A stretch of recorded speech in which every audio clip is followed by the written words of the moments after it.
Good morning, ladies and gentlemen. We have some technology here, so they are recording what we're talking about. Now, Marius is off. What's the word? He is saying that there will be an exciting morning. So I'm not sure what he organized because it's not me. I'm not going to be the exciting one. Now, when we talked many months ago, I said to him, Marius, okay, what would be the need? So I thought, well, the easier thing for me to do is just to share how some of my research output came about, because maybe there's something that you can learn from the crooked and the weird way that I do research. I was very fortunate at UP. We had one or two very good researchers, senior researchers. For example, when I did my master's degree, one of the most prolific and capable writers, academic writers, Professor Gustav Putt, was my supervisor for my master's degree, and he taught me a lot. And then in my doctorate degree, I had Professor Flip du Plessis, who worked very hard. On a Friday afternoon, that was towards the end of my doctorate, and we all were half insane by that stage. I gave him a chapter on a Friday afternoon, and on a Saturday morning he phones me and he says, I've revised it. So I think the last 3 or 4 chapters we did in about a week. That was the finalization, because we were close to the deadline. Now, unfortunately, in academia, deadlines are important for master's and doctorate output, because it impacts on your promotion. So you have to work on deadlines. And unfortunately, with postgraduate students, they always think that they're ready, but a master's or a doctorate is ready when it's ready, not when the student thinks it's ready.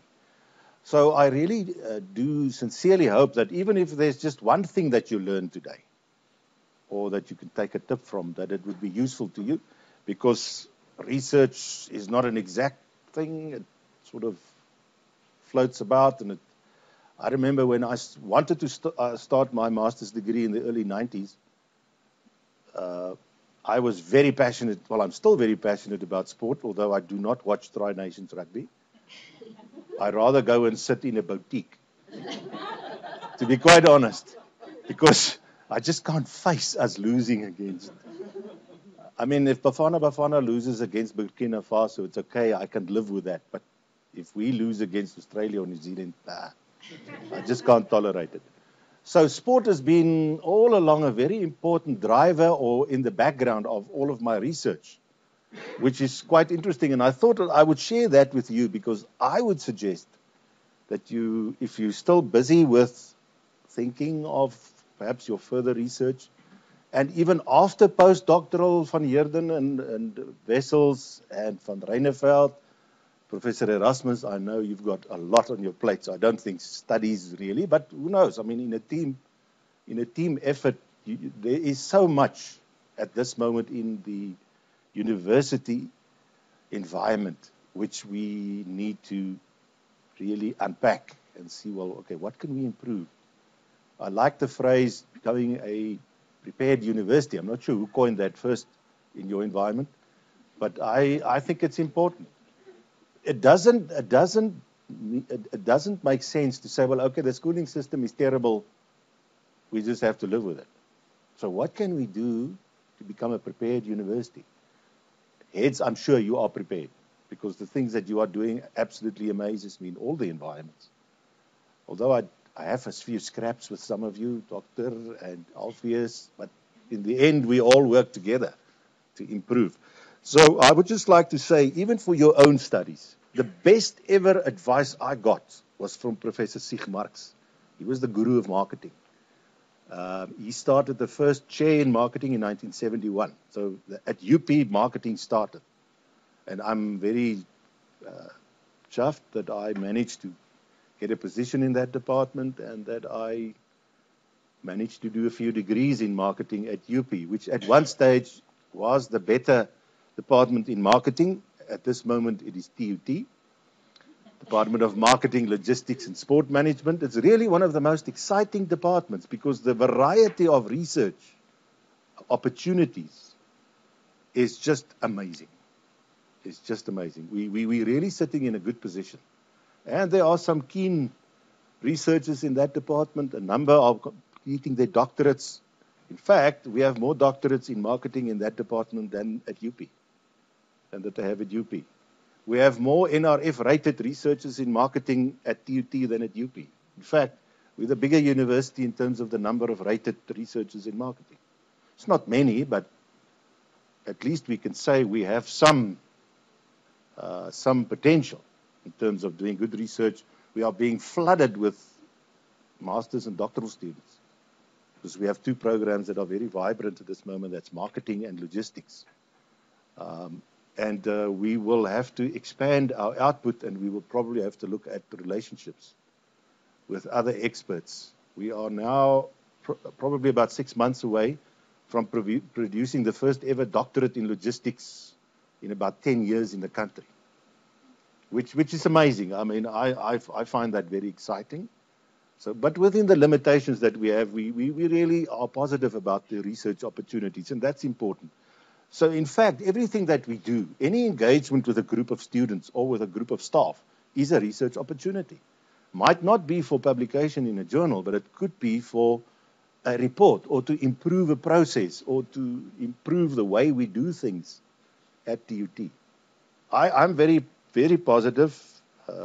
Yes, I do have one or two issues, one or two divisions, not in the heads environment, but in other environments. But I really do feel that we have a huge potential here because of the diversity of people that we have. I do get a feeling that at some universities, the research groups, not sure whether you saw the movie Caravans. The song went, I don't know where I'm going, but I'm going. That is not how we should tackle research. We should know where we're going. So in my research output and sort of experience, I often didn't know where I was going. So, but I think there's an improvement. And I must say at TUT, there's very good support for research. I delivered 2 doctorates just before I left UP, and those 2 students had to pay their own fees, or cover their own costs, perhaps a better phrase. The one lady had to take an additional extended bond on her house. She generated 60,000 rand through that, and that she used to do her research. At TUT now, one of the colleagues in my department managed to get a 400,000 grant, which is amazing. I think it's absolutely wonderful. So we do have opportunities. It's not that easy to get industry, especially for us in management. You have to be very shrewd to get funding from industry per se. But there are ways to get by that. You're not going to become a millionaire in some of the areas, for example, that I'm working in, but I'm generating research that I like doing. And secondly, it is research that is still valuable to an industry that has huge potential in terms of tourism, but it does not generate a lot of research. But even globally in this area, and I'll show it to you a little bit later. So before I take Philip's time, because he's asking for an hour and a half or so, let me just continue. So where did I start with research? I had a keen interest in company logos. So this was early 90s. So I said to myself, to understand what you're doing research about is you must understand what are the fundamental theoretical constructs. So what I did is, were there any models on corporate image? Because I started my career at UP as a public relations officer. And one of my jobs was to manage the image of the university. I think it's more or less similar what Amanda, she's now van Rensburg, did. She used to be Bieneke. So that was part of my job. It was fascinating because I had a very good relationship with the media as well. Beeld, Pretoria News, then we still had the Transvaler. So it was part of my job, media liaison, but also to manage the corporate image. So I said to myself, okay, my first research interest started with the job that I was involved in. Because I did my B degree and I did, funnily enough, an agricultural degree. was my first degree. But then I discovered marketing and communication. And that led me to go to Professor Marx and say, can I study further in marketing? Because I did have a lot of BCom subjects. And he said, sure. Because we were only 15 in the honors class. So they were still growing capacity as well. So that's where I started. So in my job situation, it created this sort of an interest now. Company logos. What does a logo mean? UP still has on its logo an ox wagon. And a few students complained about that. That was quite a number of years ago. So they wanted to change the logo. Now, why do you change the logo? You change the logo because it must fit where your corporation is going to. So UP wanted to modernize itself. I said to myself, okay, that's fine, but I still have to understand what are the basic fundamental theories behind a corporate image. And are they models? And they weren't really models, although there were issues such as the logo, the identity, the personality, the image. So this sounds very boring at the moment. So I said, okay, I have to go and study all of this and have a look at the last one, the corporate image. And I think everybody here at DUT would say, yeah, we understand something about our corporate image. Because Malene Rousseau would say, we find it difficult to attract certain students because the feedback that we're getting through research, not necessarily publishable research, but research that can be used to inform managerial decisions. And this is one of the things that I find very interesting. It was at UP the same, and now at TUT, is what informs certain decisions. Obviously, you must do a little bit of homework somewhere. So if we go and we say, why did students prefer in the past the old Pretoria Technikon? What changed? Why is UJ now the preferred? It looks like they're the preferred institution if you look at the 60,000 students that pitch up at the beginning of the year to find space. We had 1,200 students who applied for marketing, but very few of them eventually enrolled at TUT. We will have to go and find out why. Is it an image problem, or is it a structural or a process problem where students apply, then they never hear, and then they go somewhere else? We will have to do that to make informed decisions. I remember at UP we once did a survey where we checked, because the university had a budget to go and do open days, for example, in Polokwane and in Nelspruit, etc. And then somebody just went and did a head count. UP attracted more students from just across the mountain in Wonderboom than from the entire Polokwane area. But they had no initiative for the high schools just north of the sort of mountain range. So they changed their plan, because it cost them 50 to 100,000 every year to go to Polokwane. They still did go to Polokwane, but they changed their budgeting and how much effort they put in, because they still attracted those students. Okay, but now it's changed, of course, because our student profiles have changed. At that stage at UP, they hardly had any students from disadvantaged backgrounds, so they had to change that. So the focus is now the same areas as that we are focusing, and I'm not sure whether we've caught on to that.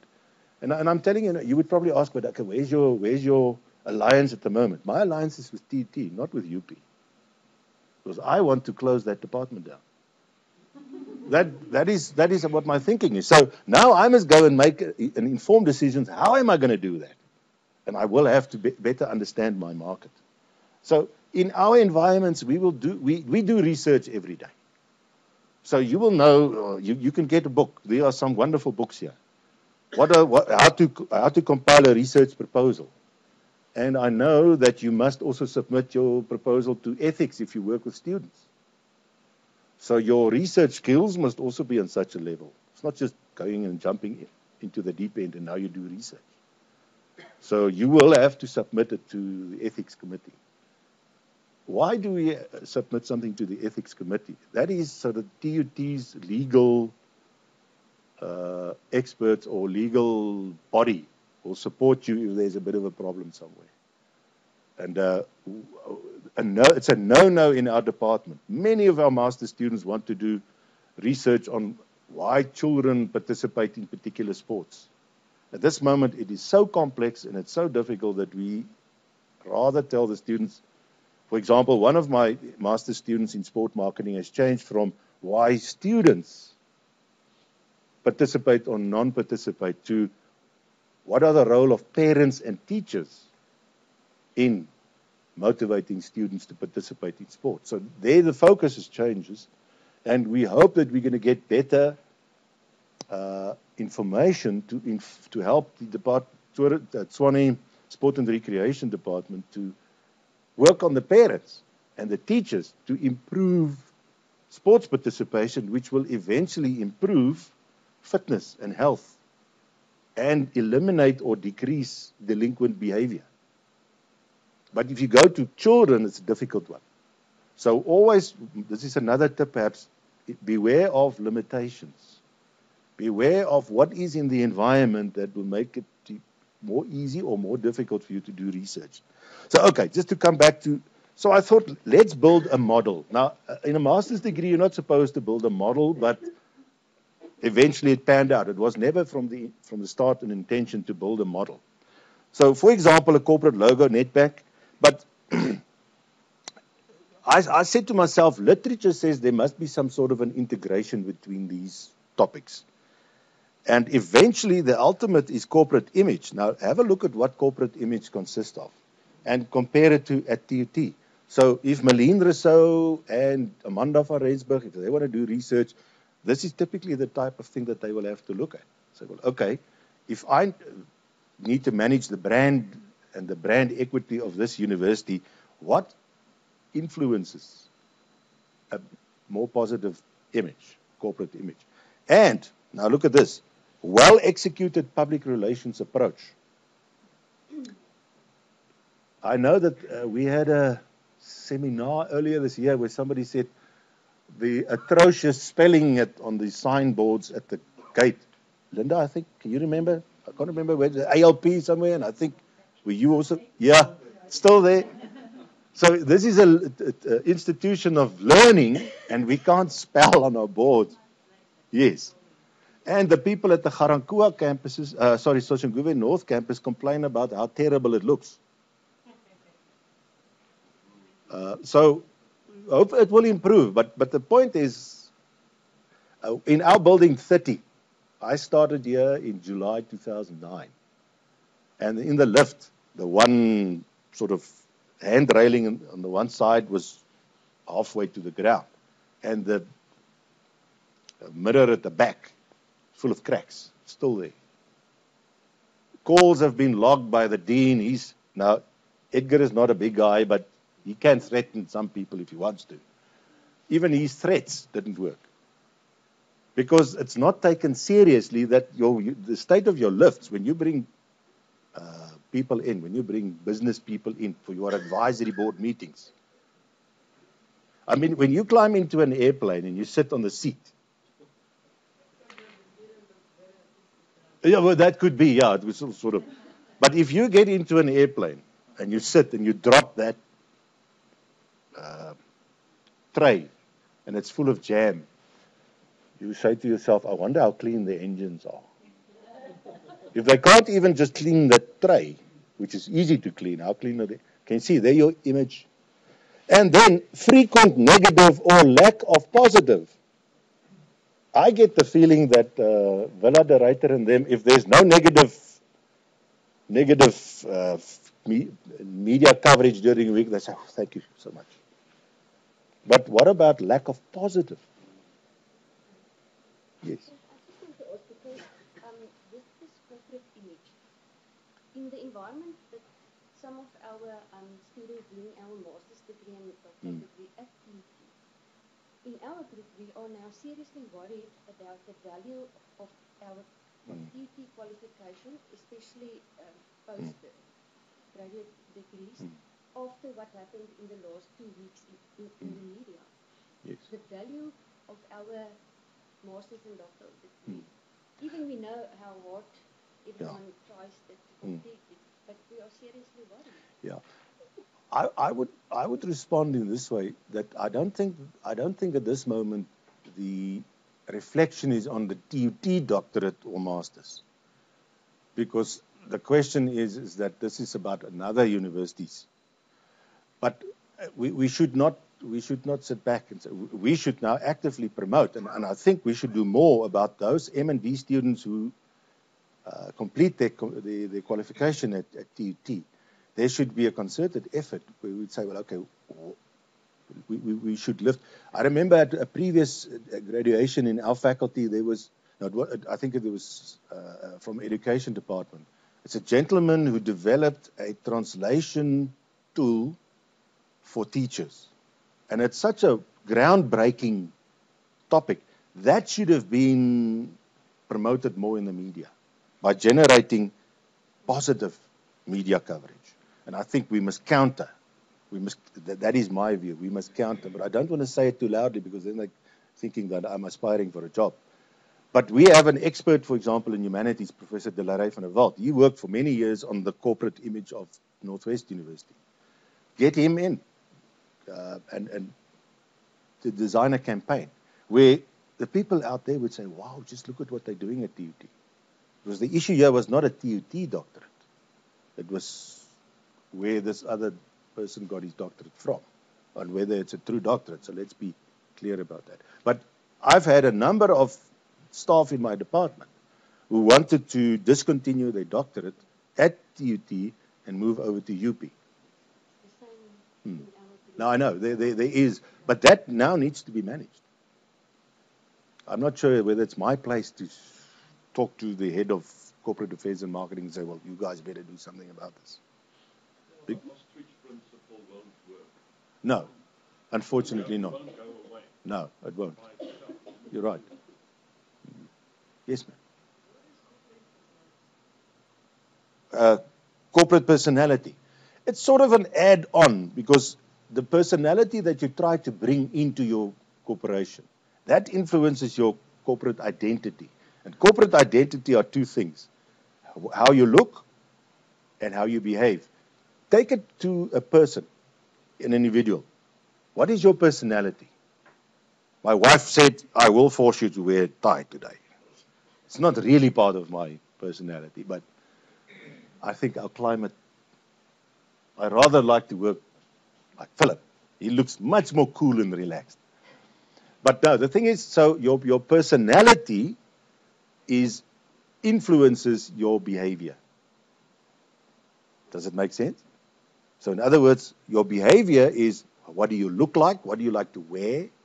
And also, how do you behave? Are you a very aggressive person?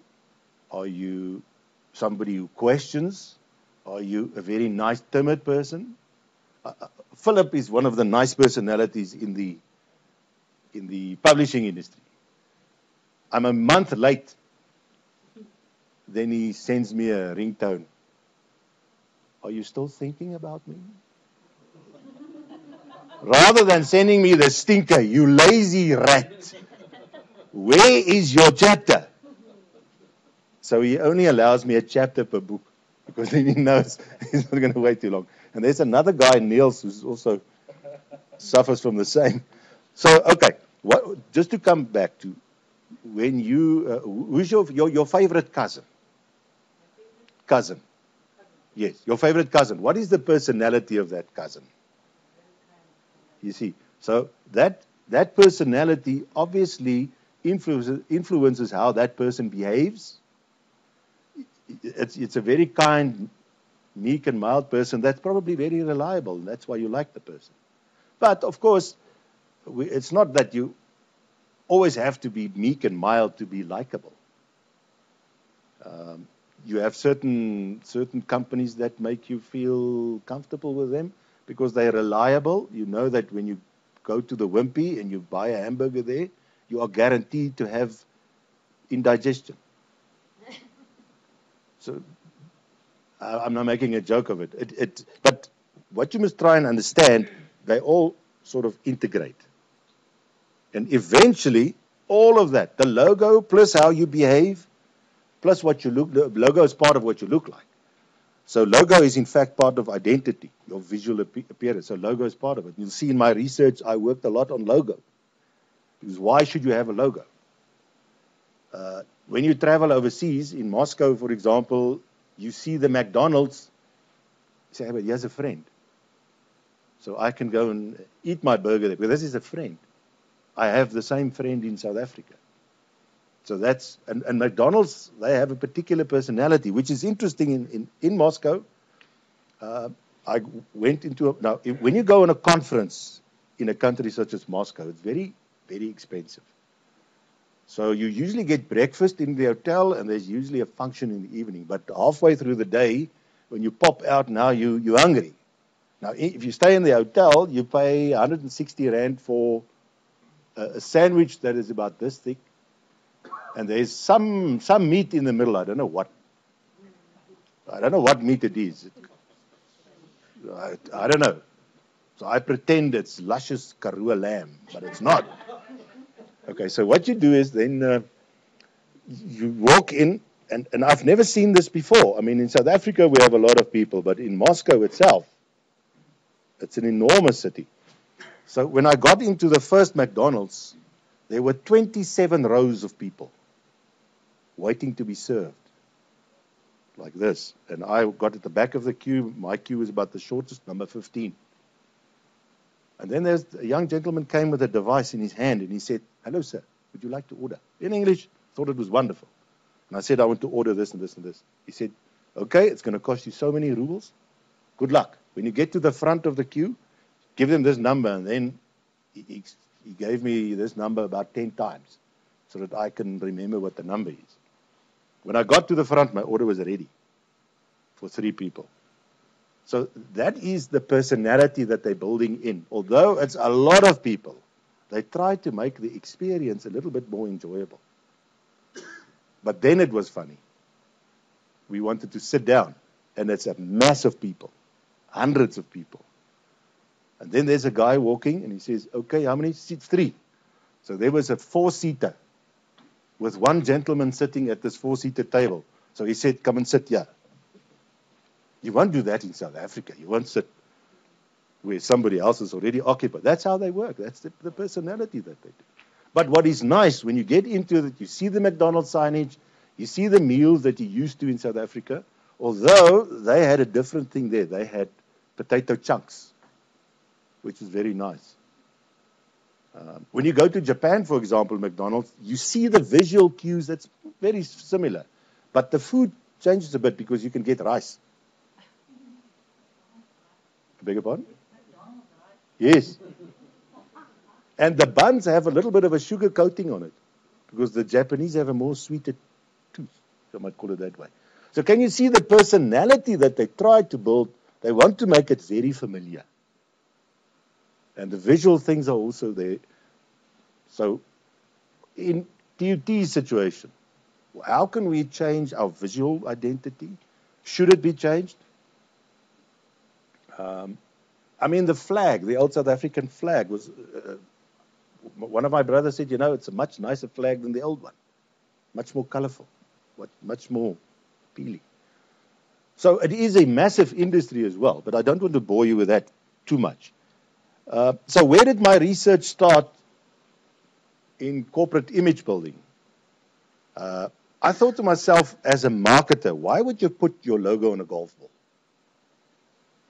Because here you stand, golf, and you whack the ball with a company logo on it. There's one place where you should never put a company logo, and that's at the bottom of an ashtray. So I got this from a website. You can put your signature on it. I see easy. I think it's probably the big easy. I think it's any else. Put your company logo, photo, personalized, and you can even put wedding invitations. Okay, so now Dr. van Heerden lives with a very funny guy. This is part of my golf ball collection. And when I still played golf, now golf is, Philip, do you play golf? Yeah. It's the easiest sport there is, isn't it? Because the ball lies still. It's the only sport where the ball doesn't come at an angle, at speed, towards or away from you. It's supposed to be the easiest. But I don't know about you, my handicap are my arms and legs. Okay. So this is where it started. I had a collection. I started collecting golf balls with logos on it. And then I said to myself, well, why would a company put their logo on a golf ball? Or on a shirt, or on a tie? Because, I mean, I see corporate. There's just one thing that I wonder about TUT is that you get resistance when you dish out corporate gifts. They don't like us spending I'm not saying spend millions on it, but that's part of our presence out there, in my view. All right, so what I did is I then said, well, okay, let me test. First of all, I started, now this is boring stuff. I'm not going to say too much, but there is something interesting here. My master's degree I did in 93 on this, corporate identity as an element of marketing strategy, because it was never, you never see this in a marketing textbook up to this particular stage. So the best output from my master's degree was in the International Journal of Bank Marketing with my supervisor, not co-supervisor. Now, it makes sense that I used bank logos as part of the research, because I'll tell you a little bit about that later, what I did.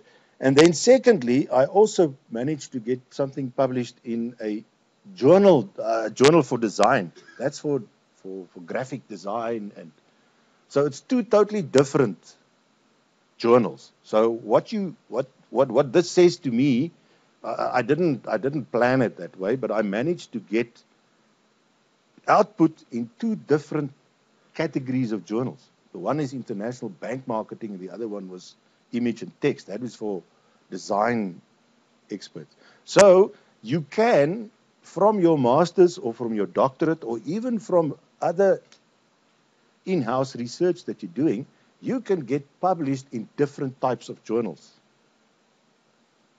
The people who are in the department or in SDS, student counseling, you don't always have to aim at student counseling journals.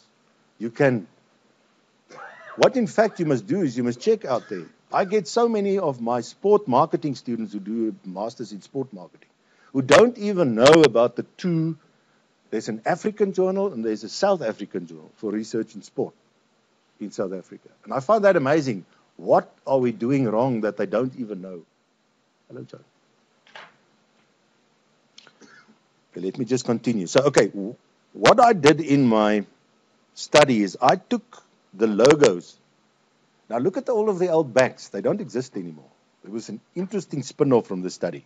So, on the right-hand side, Allied Bank, Trust Bank, United Bank, Volkskas, FNB, Nedbank, Standard Bank, and Sambo, and NBS. I clipped just how can I put it? I didn't bring a pointer along, but if you look at Allied, those two figures, I put it in a block. Trust Bank with three little blocks, U for United, and the red and the two black triangles for Volkskas. I exposed the respondent group just to the graphical part to see whether they knew which bank it is.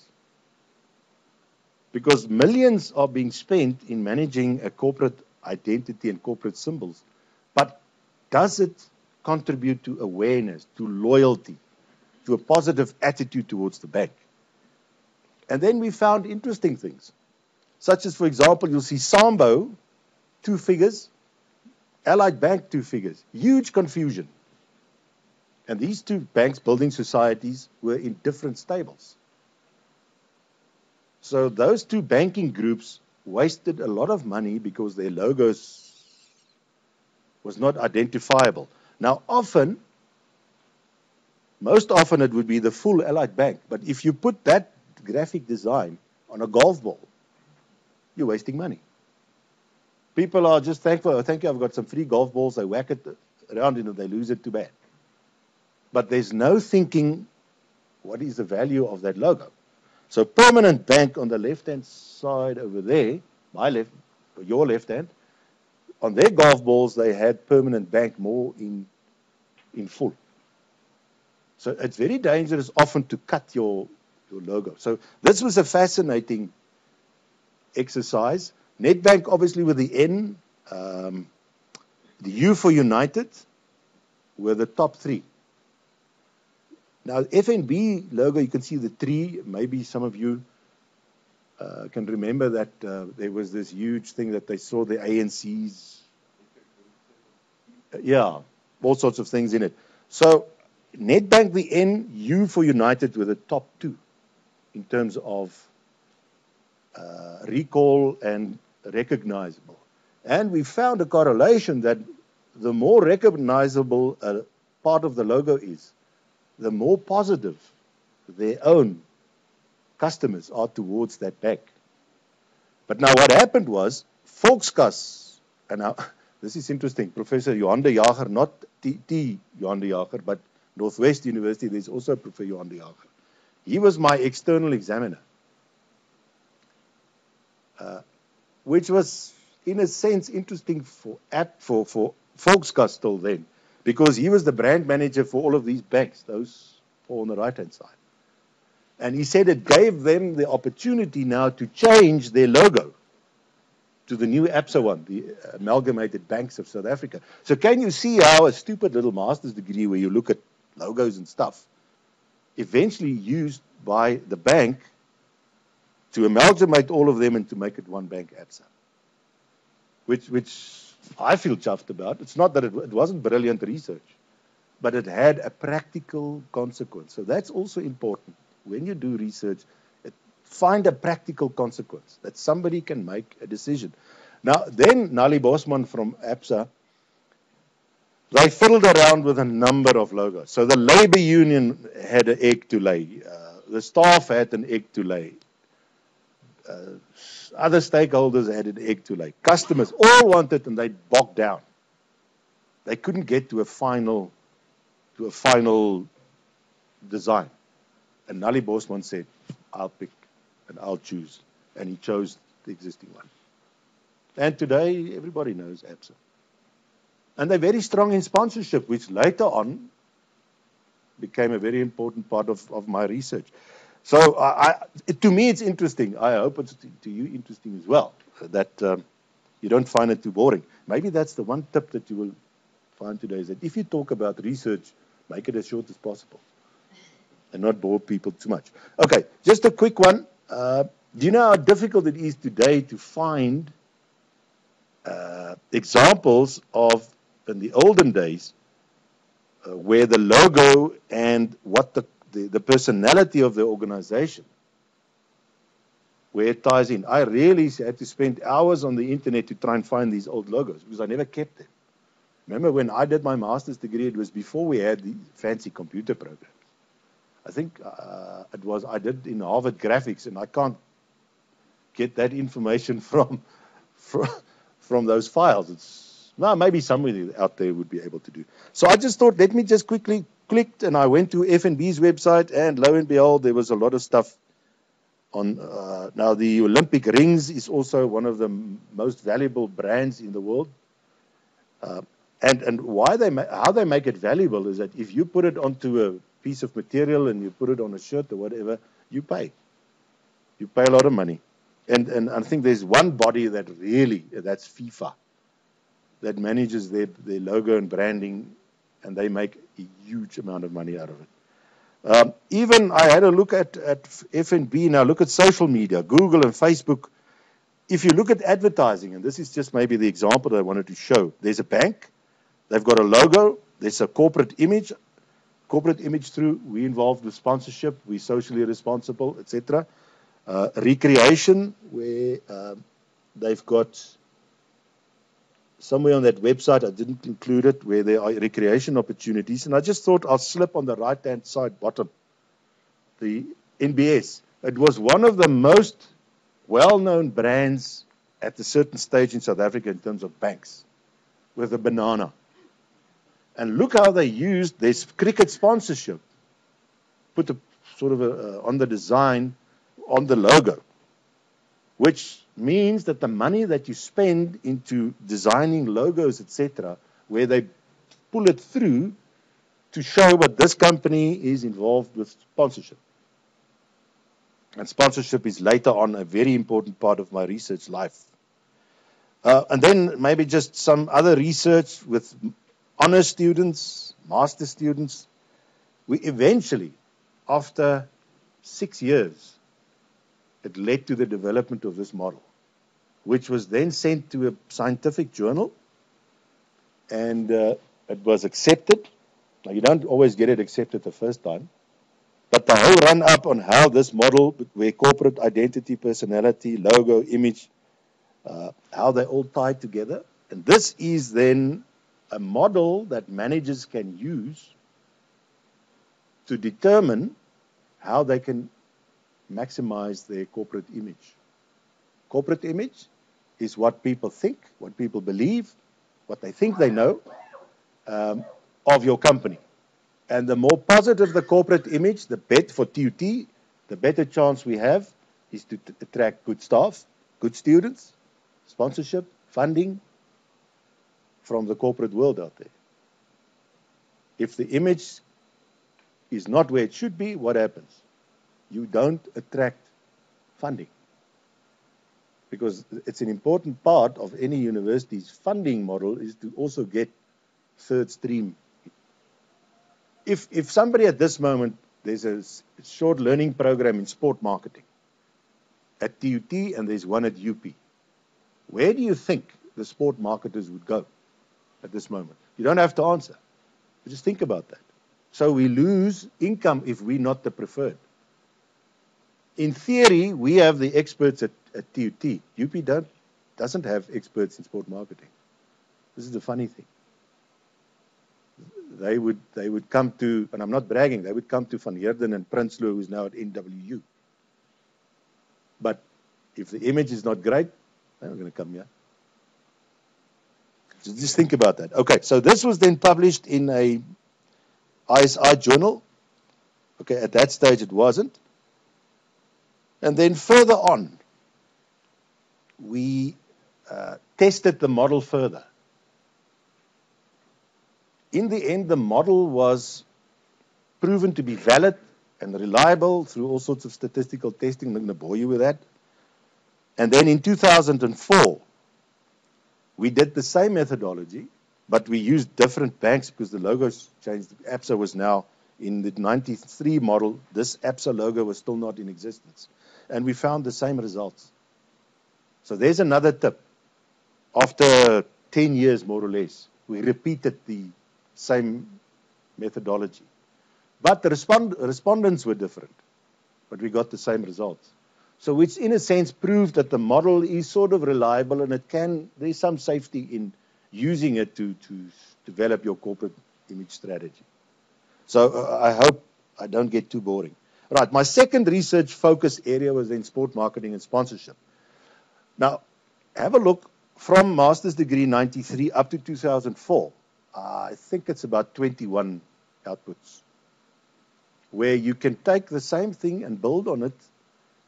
It's conference proceedings, different types of journals, which I've shown, international marketing, bank marketing journal, and an image and text journal, Communicare, which is a communication journal. So the second one then was what I initially wanted to do in 93. But in 93, I was told by industry, stay away from the sport industry now, because the sporting codes were, you remember, there was a black and a white and a colored and a Chinese and a Japanese sporting code. Just joking. But they all merged in 93. Now, you all went through the TUT merger. You know how painful it was. So everybody said to me, stay away now from the sporting industry. Do it later. So eventually, 10 years later, it's less than 10 years, I then went into my first love, if I might call it that way, in terms of academia. Now, look at the blue blocks. In the literature, the big blue blocks, sports sponsorship objectives, I found a lot of research output on that. We knew more or less what were the objectives. Why would somebody sponsor TUT rugby? At this moment, we're working. There's one master student who's now working on how to improve TUT's potential to gain more sponsorship for our Rugby Varsity Cup. Our Varsity Cup budget for the entire year equals what Marty's has for one game. But people are queuing up to sponsor Marty's because they're successful. Marty's is a well-established university. But I must say, TUT has a lot of potential. One of the highlights this year is when TUT beat Tuks. That was a big highlight. I really had a good jibe at my ex-colleagues at Tuks Sport. Because they said, never in their lifetime will TUT beat Tuks in the Varsity Cup. They did. I like it. So, okay, then leverage effect and sports sponsorship measurement. Theory says it should be there, but very little research on it. So, again, the tip here that I can say is when you look at, or when you work on a topic, make yourself some matrices. So, okay, what has been published on this? Because this is 3 theoretical constructs that's very important when you manage your sponsorships. Find first information on how much is available, what has been researched, and you must read so much about your topic that you will find the holes. You must find the holes in your field that you're studying. And eventually, on the bottom left, is the model again that was developed, which has been published, and there's even now been an improvement in the model, because this is your contribution that you make to your field of study.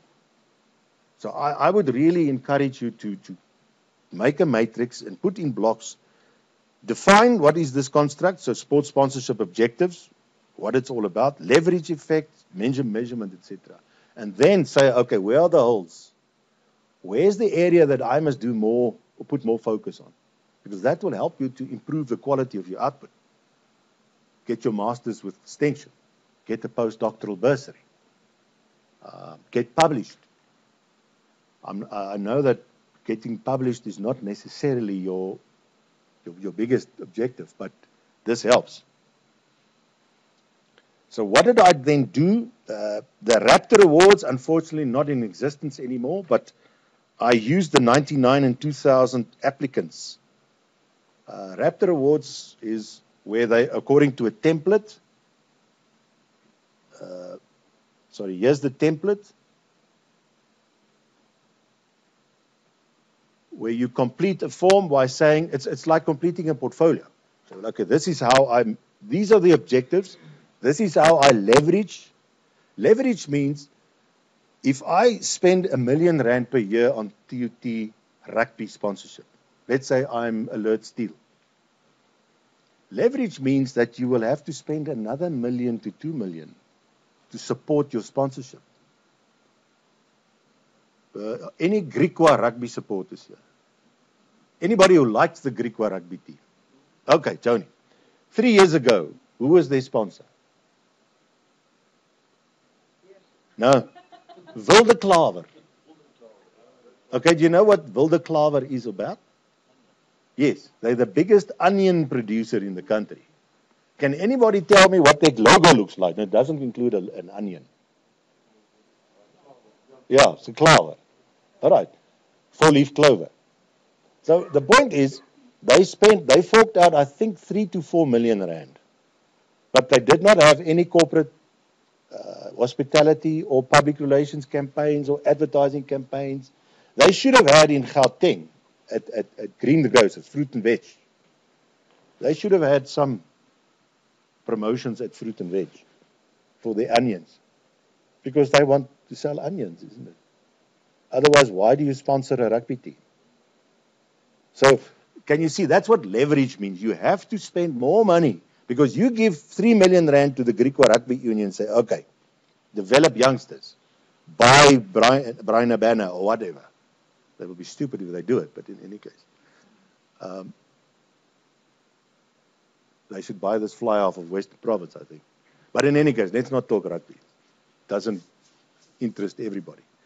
So if you give the rugby union 4 million to do a number of things, you will have to spend another 4 million, at least, to promote your brand. That logo should be known. Because when people come into a vegetable store and they see this four-leaf clover on a bag of onions, they would say, I want to buy them. Even if that bag of onions cost 10 rand a bag more expensive. Spread over 50 onions, it's not a lot. But they often lose the point. So, what I did was I analyzed qualitatively the information that they put on the. If they say these are their objectives, this is how they leverage, and what are they measuring? The better the alignment there, the better our scoring for them was. And then we also asked them to complete the question. Not the same. Association of Marketers, that's ASOM. They had 140 members. Now, members means companies.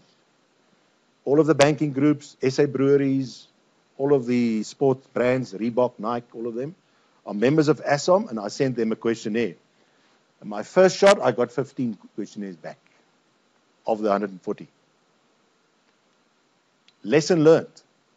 Check the database. Because they did not allow me to access the database. I could give them the questionnaire. They copied it for me, which is nice.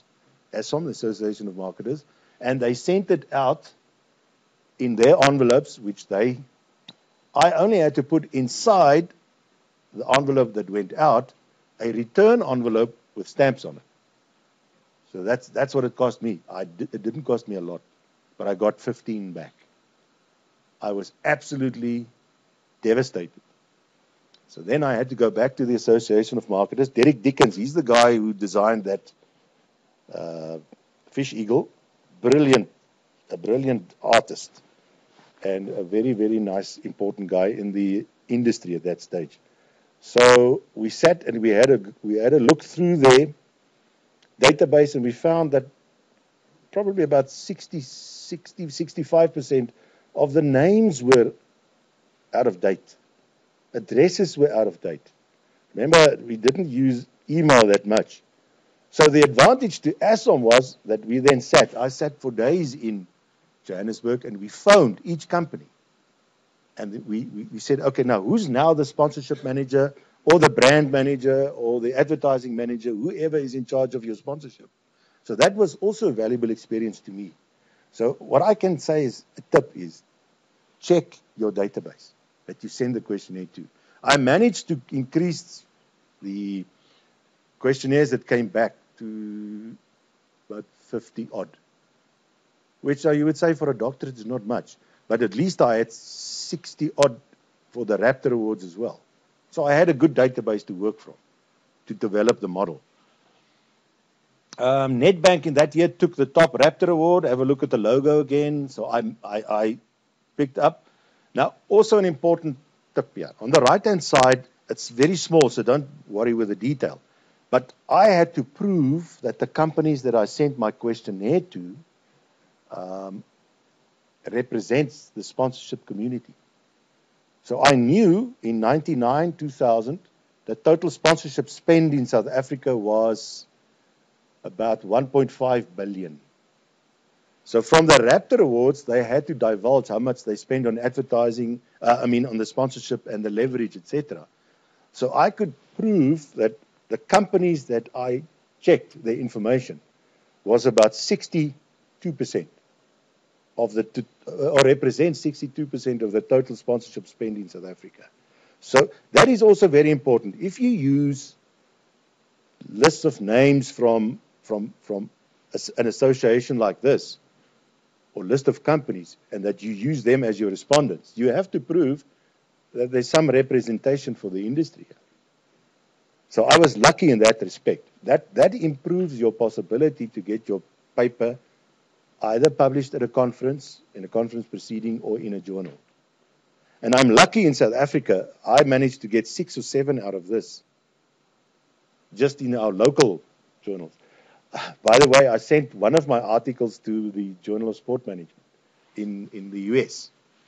And the reply was, oh, it's wonderful, robust and rigorous research, but of absolutely no interest to North America. But at least they gave me some good feedbacks, which I used to tweak the article, and then I published it in the African Journal. which is a subsidized journal. But your overseas journals they're very nice in terms of giving you good feedback, but they're very, very reluctant to publish anything that comes from here. You will have to make it or pitch it in such a way that they would say, well, this is useful for our readers. Our readers should read this. Okay, this is just the template for the Raptor Awards.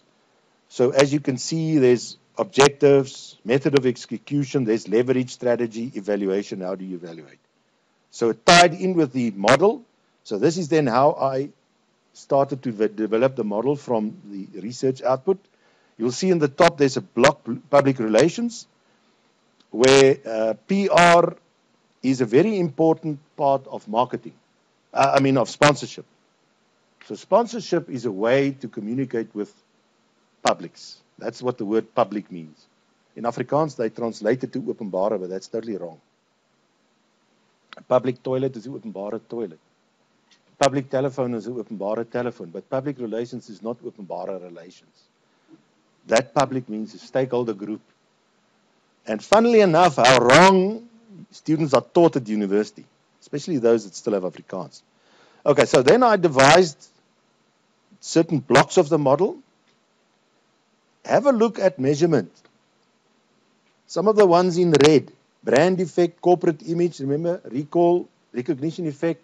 So some of the issues that I dealt with in previous research through my master's again popped out.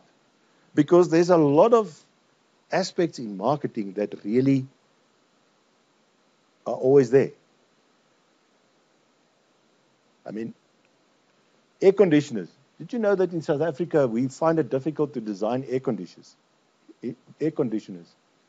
Because we don't understand the mathematics.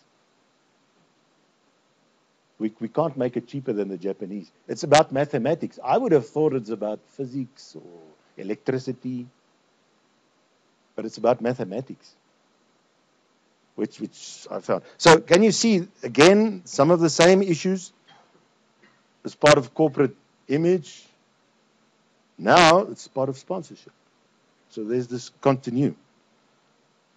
And that eventually led to the development of this model, which is not perfect, but I can prove through the research that I did that there's some truth in this.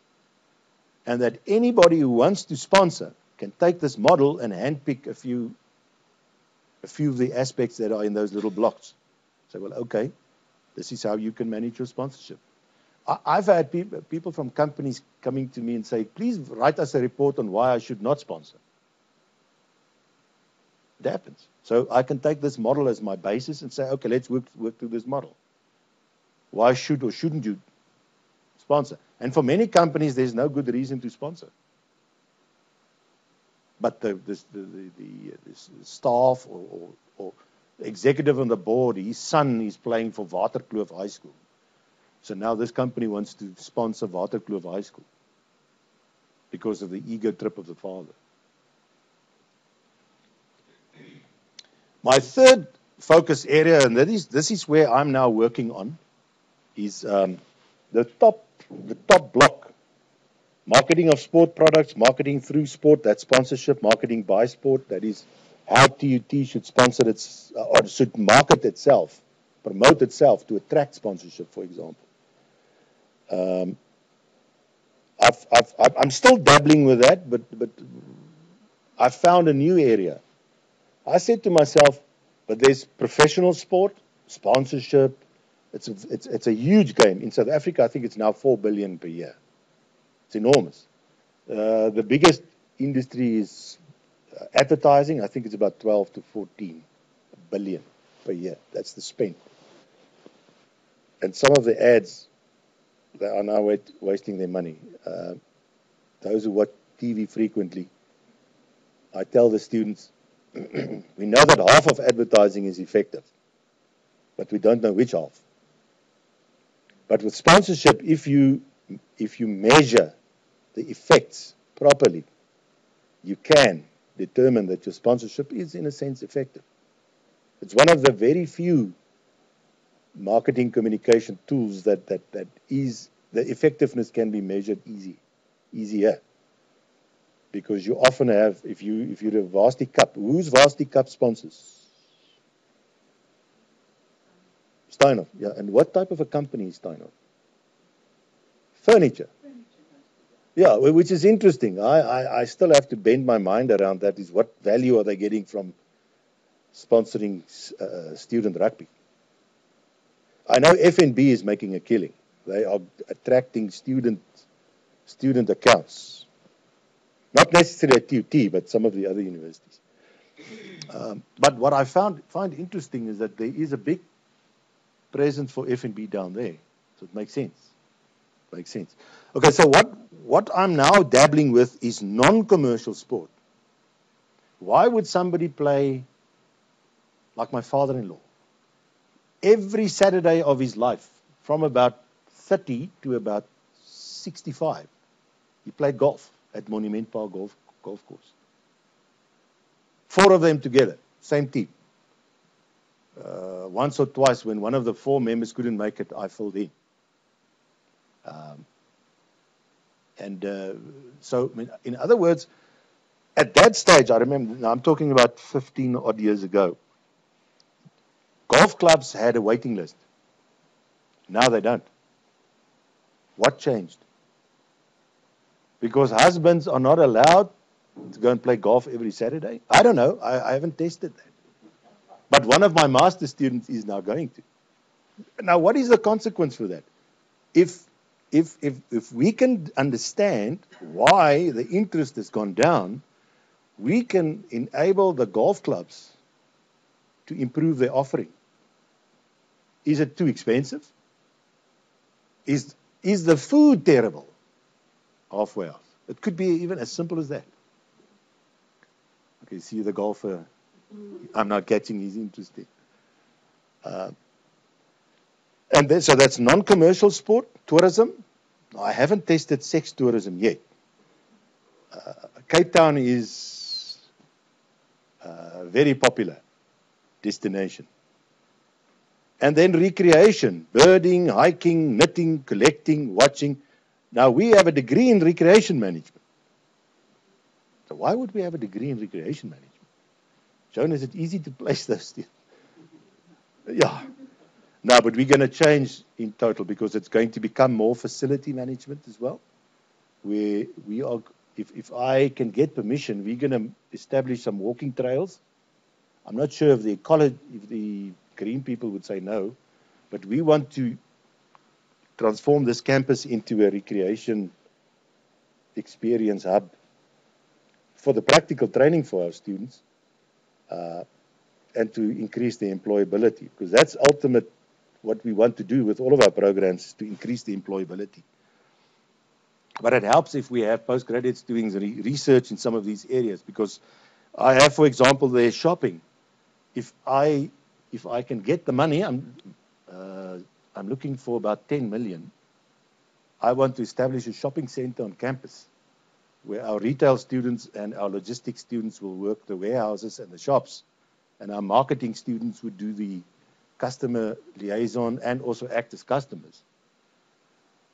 And we can even get some of our students who do some of these security qualifications to come and do. We will place shoplifters. So we're going to go here into Victoria West and find some shoplifters. Come and teach our students the finer tricks. Not to become shoplifters, but how to handle shoplifting. Now, okay, sounds a bit far-fetched, but whatever we do in our department in terms of research, we want to plow back into our curricula as well. If we don't do that, we're flagging behind. Okay, so this is, for example, one study, a relationship between sportscape and spectator satisfaction, and lo and behold, you see sponsorship also still involved. Nashua Titans. So the knowledge that I have about sponsors also can be built into research here, because you can. What we did is we placed field workers inside the stadia, and we asked them about the clock and sponsorship signage, because often your sponsorship signage is a huge irritation. So to understand sponsorship, I went through that, we developed the model, and now we're expanding on other areas. So if you have a major area that you are working on or have worked on, try and see if you can find some other branches that will link up, because eventually you will be the sponsor in that area. Not sponsor, I mean expert. I'm definitely not the expert in sponsorship. There are some consulting body companies in South Africa that are really good. And they see me as a huge threat that I will take consulting away from them, but I just don't have time, to be quite honest. So what we did is the location of toilets, the neatness of the facilities, the professionality of the staff who work there, all the things that we worked on. And then another tip that I can perhaps give is find replication and thematic topics. For example, in the US, this one top, bottom right, motivation and expectations of 4x4 off-road experience in South Africa with 2 students. The original was motivation and expectations of whitewater rafting in Ohio. So we took this study, and we adapted the questionnaire, but you have to test after your adaptation whether that questionnaire is still valid. So that's when your stats experts are really very important. And we managed to get this one published. The top one left, netball participation motivation, a survey among action netball and outdoor netball. We tried to determine, is there a difference in the motivation? We often also test for the differences in expectations. Why would somebody rather play action netball than field netball? So, I mean, this is an area that we can for years. There's one of the master students who's doing a very interesting study on the marketing of martial arts in Tshwane. First of all, we're doing a survey of facilities available, and then where they are and what are the success factors. Because we do feel that we can make a contribution there. Martial arts can be a very uplifting activity for youngsters to be involved in. Discipline. Not to clobber your neighbor's kid, but discipline and fitness. And then my ultimate favorite at the moment, where I'm working on, and I'm the only person in South Africa, and we are 3 in the Southern Hemisphere that are working on research constructs such as motivation and involvement amongst campers. We've just published a book in Australia where I was fortunate enough to publish one chapter in that book. Now, it's again not about bragging, it's about finding a niche where nobody else is working. I always use the example. Who was the first person on the moon? Neil Armstrong. Who was the second? Who was the third? And you see, be first. Yeah. So, yeah, it's not. Yeah. So, what I can also suggest is what you must do is find an unoccupied space and become the expert in that. We don't have enough researchers in any case in most areas in South Africa. So find unoccupied space and make it your property. Enforce squatting rights on that topic. So I'm enforcing squatting because you know what? I'm working on my post-TUT career, which I hope is going to be a long time in the future. But the thing is, this is the type of thing that you can continue with after your full career. If you really don't feel like getting up at 5 o'clock in the morning, you can say, well, okay, I've got myself involved in a particular area, and this is going to be the rest of my career. Now, okay, I'm not sure whether anybody has been inside an exclusive before. Now, in marketing, we have product development, we have pricing strategy, we have distribution strategy, product design, I've said, how to promote products. Those who watch CakeNet, you might have seen that they're advertising a expo at Mbisi Caravan Lodge. First time ever in South Africa that's been done. It's a massive thing. Now, okay, this is an exclusive. It's not the top of the range caravan anymore. It sells for 280,000.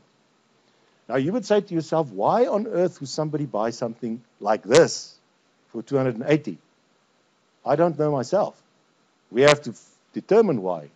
This is the top-selling caravan. They are now importing caravans from Germany that sells 500,000, 600,000, 700,000. There are waiting lists. So this is a phenomenon that I need to understand because this is recreation.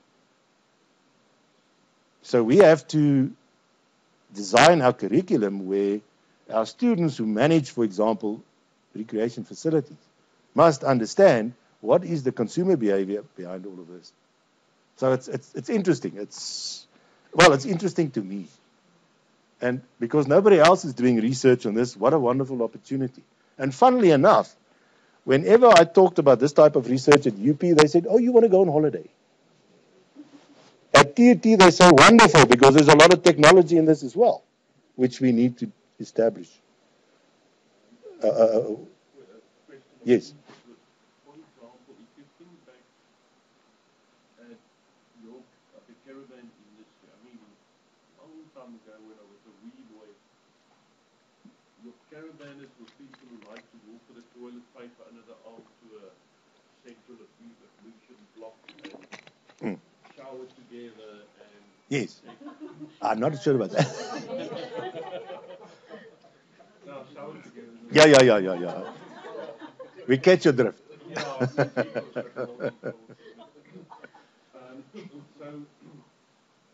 if you look at that industry today, it's luxurious, etc. Did you find and did you trace consumer behavior in that regard over the years? Yes. What is interesting, if we look at, for example, product design, you're exactly right, because that exclusive has a full bathroom in it. And also a sliding glass door. So yes, much more sophisticated. Fridges, your electrical equipment. In fact, most of these, they fit an aircon right at the dealer, even before they take it home for the first time. Now there's also new technology with LED technology. The fridge freezer in this is three-way. It works on gas, it works on electricity, and on battery. Now, a lot of the stuff they import from overseas because their economies of scale are higher. They can manufacture more in a factory. But you're right, the product designs. Then also the behavior. You would find people owning something like this, but they will go to Mbisi Caravan Lodge and still book a site where they have their own bathroom, which is interesting. On a long weekend, you will pay 500 rand a night. So it's not that cheap anymore. And then also, if you look at the range of units, caravans, whatever, they are now, the growth seems to be in camping trailers where people can go 4x4 or go into the deep bush. They still need the electricity there. They still need nice ablutions and stuff. But there are now, I counted the other day, close to 90 camping trailer units that you can choose from. Some of them are very sophisticated. They cost you 200,000 if you put all of the extras on it. Some of them start at about 30,000, 40,000, but then you add particular components. So is that a typical example then of where research could then be repeated over a period of time? And look at in your context, the shift in consumer behavior or expectation. Yes.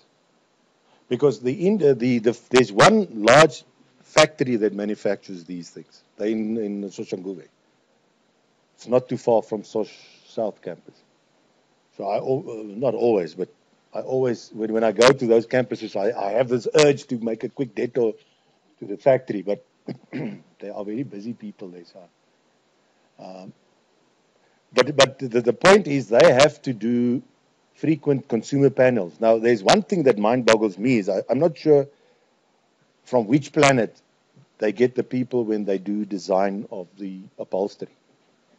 Because that's terrible. It's absolutely horrible. I don't know from which planet they get them.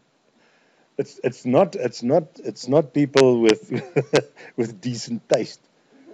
But that is important because they have to, in fact, in this type of industry, because their profit margins are not that big, they have to be a year or two ahead of how the consumer behavior might change.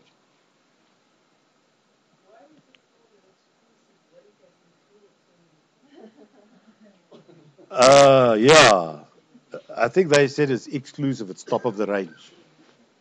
I think now the top one, just after went to the launch about 3 weeks ago, is the Elegance.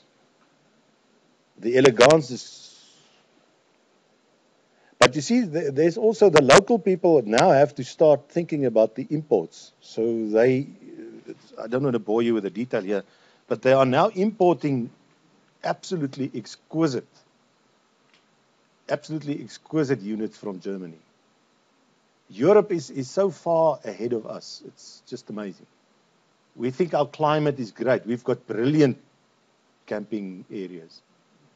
But in Germany and in Europe, I mean, Norway has 48,000. Let me just see. No, I don't think I have a picture here. Okay, I'm jumping the gun now. Now, this is typically just a little dip into where and how and what you can do research on. Top left, typical. There's a huge interest in Botswana, in Namibia, Chobe. People don't complain about bad or about poor quality facilities when they go to Chobe, but when they go to a camping area in warm baths and the guy just before you did something weird in the shower cubicle, they want to shoot the manager. Oh, Hein said something else. I wanted to follow up on showering together. That's also a new, absolutely new trend is family bathrooms, where you seem to know. So ask Nadia, she knows. Yeah. So the thing is, families where father and mother takes the little children to the family bathroom, and they have a ball of a time in that family bathroom. It seems.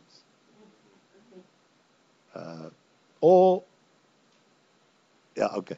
I think Hein and myself are, yes. Mm.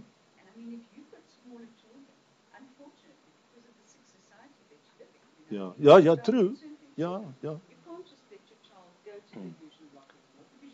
Yeah.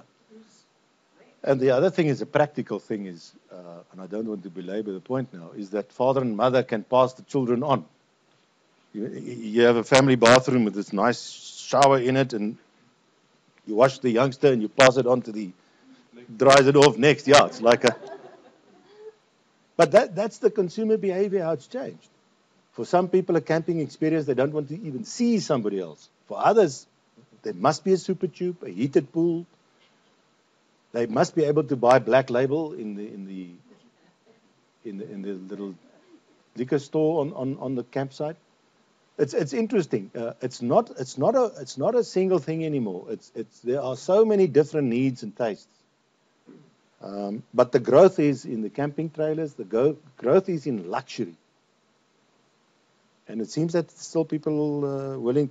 Now, on the top right-hand side, this is now a type of experience that I'm not going to ask you to guess who that is. This is inside a motorhome. Bottom left-hand side, this is where you would find a particular family, well, up till recently, where you go and sit for 3 weeks. On the right-hand side, this is an interesting example. A German up near Messina developed and built this campsite for the solar eclipse of about 6-7 years ago. He built an entire campsite. for his friends in Germany. And obviously there hasn't been a serious eclipse after that. Now it's a campsite, although this was sold to this Welle Mine Group. It was one of the great. So we are also doing research on development processes that people go through to develop campsites. There's nothing worse, Elmarie also always observes, it's nothing worse than a badly planned. So what are they using for information to inform how they built? But this is, you have your own little rondavel, which is a kitchen and a bathroom and toilet cubicle, etc., which is really very nice. The other nice thing about this type of research, you can take your family along. This was in the Taba camp. 2 days after this, a leopard was caught one of these bushbuck in the camp. We were there 3 or 4 days before the incident. Okay, then I'm just going to run quickly through motivations and expectations. You can see off-road. Now, Van Heerden and Prinsloo, Hein Prinsloo is now at Northwest University. I'm on the left and he's on the right. He works on hard adventure. So you will find people, individuals, he will jump onto his motorbike and drive all the way up to Dar es Salaam. And if he doesn't fall every 50 kilometers, he's very unhappy. But there's also a huge opportunity with why. Why do people do these type of things? And we found very nice information. So your 4x4 trail owners can find that information very useful to increase the experience, because now we're getting into an experience situation. It's the marketing of an experience. But we still don't understand all of it. I think I must conclude. I had a few other slides, but that's not that interesting. So I think I must just conclude. I hope that there was some insight. You could say, but hey, maybe, he did it the hard way. I can do it the easy way. Or, hey, that can work for me. Remember, any research that you do, there's no exact way of doing it. I mean, there are 500 ways to bake a chocolate cake. But what is important, your ingredients must be suitable. So the most difficult part, in my view, for any research project is to go and sit and do a research proposal. Because it's often, and I've done it myself, through laziness, I'm just going to do it. Quickly fit the questionnaire together, throw it out, hope I get some nice stuff back. And now I have to write it in such a way that 2 or 3 peer reviewers at a journal or at a conference would find it at least readable. I took a chance now at a conference in the Netherlands, where it's about slow marketing. So if you do camping in a particular way, it's very slow. I don't go to a campsite anymore to run around and try and find 50 new birds. I sit on my chair, and if a new bird comes along, brilliant. Then it was a good weekend. So it's slow marketing where I'm going to now expand, because I said to myself, there might be a link here. Because this is an activity where you don't have to do a lot of things over a weekend or a long weekend. And there must be a market segment that would like to take things slower, especially if you work with a lot of people. I mean, I can imagine that the counselors and practitioners in the heads environment, that by the end of the week, you might be very, if I might use a rude Afrikaans word, gatvol of people that are difficult or who do stupid things. So I think I must end off here. I'm not sure if there are any questions or comments.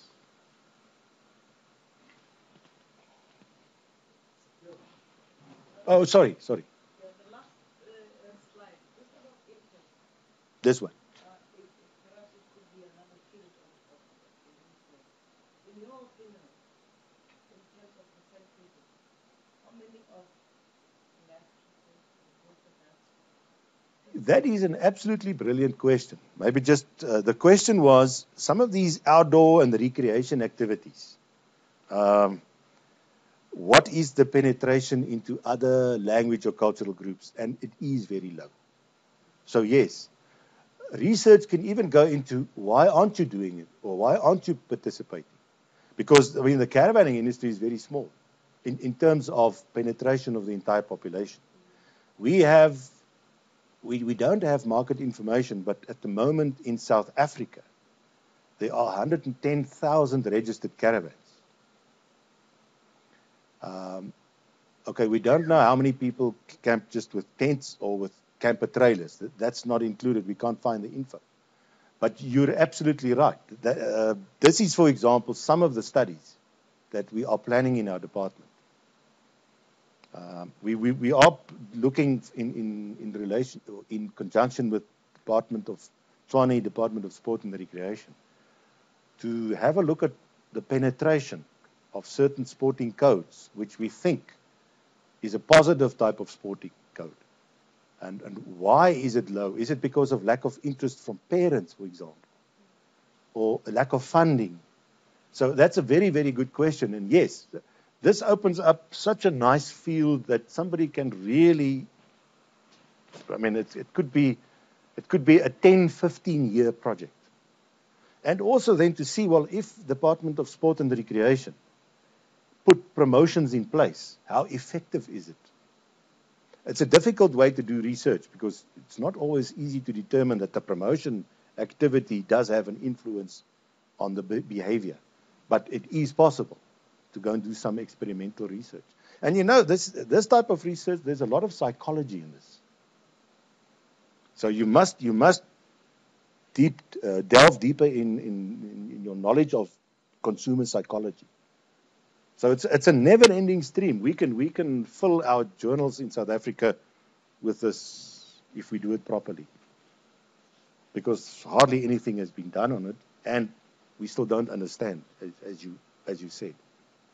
Yeah, so that's a wonderful opportunity. So is there anybody here who would like to go further into this? You will have to go and do some.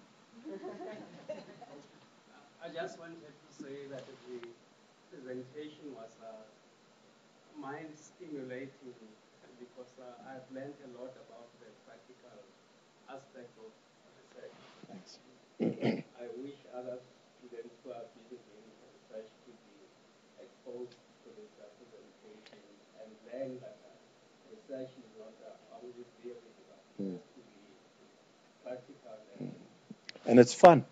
Yes. It's fun to do research about things like this. That research is not painful. Yeah.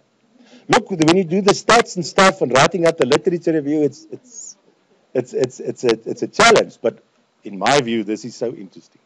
But Prof, you have proved that you are good as an academic. There is nothing left more for you to prove how good you are. Haven't you thought about saving the corporate image of our institution? Well, Professor van Heerden at Public Relations and Business Communication, he's the expert. At Northwest University, they used him for many, many years. He drove there. And what I find interesting about NWU with sponsorship, if I come back to that again, because I always think, is that they have a league in Pretoria, which they sponsor. Somewhere the local universities in Gauteng missed an opportunity. So again, there the research comes in and we say, okay, I must question that. So now I have another master's student who is doing research on what factors do companies take into consideration to sponsor university sporting clubs, which is nice. So I'm sure that the corporate image of the university will come into play in that research output. So then we have proof. People might say at the moment, yeah, but you don't have, this is what you think, you don't have proof. But yeah, if you have any influence, Delaray van der Walt is the man. He's going to kill me for saying this. But I know him. He would like to contribute. But thanks for the kind words. I appreciate it. I'm the first one to say I know very little. But what is nice if you can team up with somebody. At UP, you all know Gail Kutsia, Kutuner. Her husband is a whiz. And he was one of my undergraduate students when I already had my master's. Then later on, he started with research methodology as a subject. So you said we must share with students. We are going to do it in our faculty. If I had my way, I would have bought Tiens to TUT. Because a lot of the stuff that I used in my research, I learned from him. And he was one of my undergraduate students. So you will always say you can learn from anybody. And a lot of the stuff was fourth-year student research that we managed to get published. But that is him. I just built on the basis. For 6 months, we taught the students the fundamentals of research methodology. In the second semester, they have to go and do it. This one that we did at the Titans soccer stadium, Supersport Park. It was a group of honor students who designed the entire study under our mentorship, and they went and they got the questionnaires and stuff, and then we came back and we put it in an article. Now, to get fourth-year students to get published is not that easy, but the foundation must be right. But thanks for the kind words.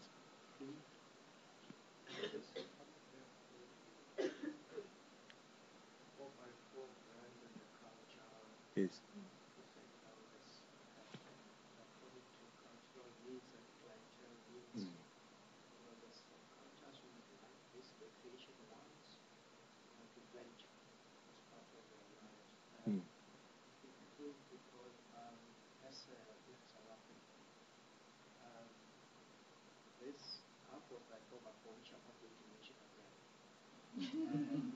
For about 2 years now, and sitting at 62,000 kids now, which means I don't need the current age. Yes, for me to go this way, go down after 50 Ks, maybe, and something that I've picked up, my wife picked up, that when she takes the car in for a service, most she likes records is we get called to say, when are you selling the car, please? From white South Africans. Yeah. Mostly to say, when are you selling the car? We'd like to keep it. I said, no. Keeping it till I go to church, I pension the car. But it shows, I could pick something that we at times buy things, commodities with our product, that we buy them for the sake of years, the usage. What I would suggest is this is now perhaps not about research, but if you're interested in just testing it, go to one of the clubs. They have very active clubs, and the Minister of Tourism, Mr. van Schalkwyk, warned the industry and said, if you don't regulate yourselves, I will close all 4x4 trails. So, for example, what we would like to do in the caravanning industry, we're going to work with a dealership and the factory here in Soshanguve to arrange workshops. Not for those who have the facility, the units or the technology or the caravans or whatever, but for those who say, I just want to know a little bit more about it to see whether this will fit, because it boils down to a lifestyle eventually.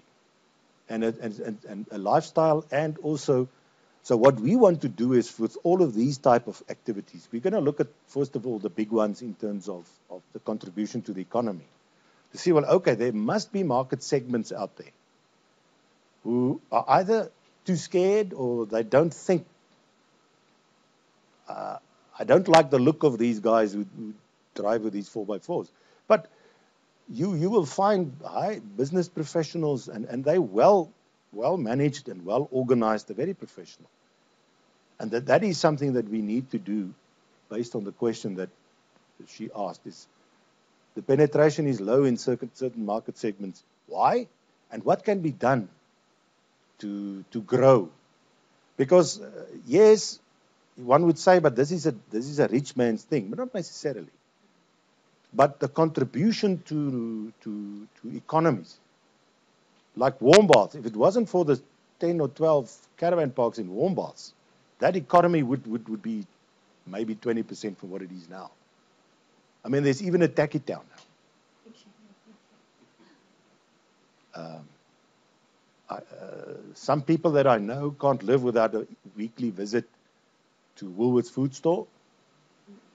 I can't live without a monthly visit no, from Tacky Town. But yeah, it's up to you to see whether, unfortunately, this is also, there's a push and a pull. Certain of these industries might look daunting, might look intimidating, might look unfriendly. But it's up to you to go and explore. I mean, you can even rent vehicles. You can rent caravans and tow it up to Mbezi and see whether you like it. If there's anybody who would, and I'm not making any money out of it, but the week of 23 to 25 September, they have this huge expo at Mbezi. Go and have a look. If you have time to kill on the Saturday, go and have a look and see what the industry is all about. You might say, this is not for me. I'll stick to a lodge. But that's also right. I mean, that's also right. Sorry, Marius. See, unfortunately, I can't stop. No. Is there any other questions for me? I think it's fantastic engagement. I think we all get a different idea of research. And I think I'm also learning a lot of lessons this morning. And you're a rich source of information. And please, while we have Professor Mills here and also followed up by Philip, please engage. We have some time available. Maybe another 5 minutes.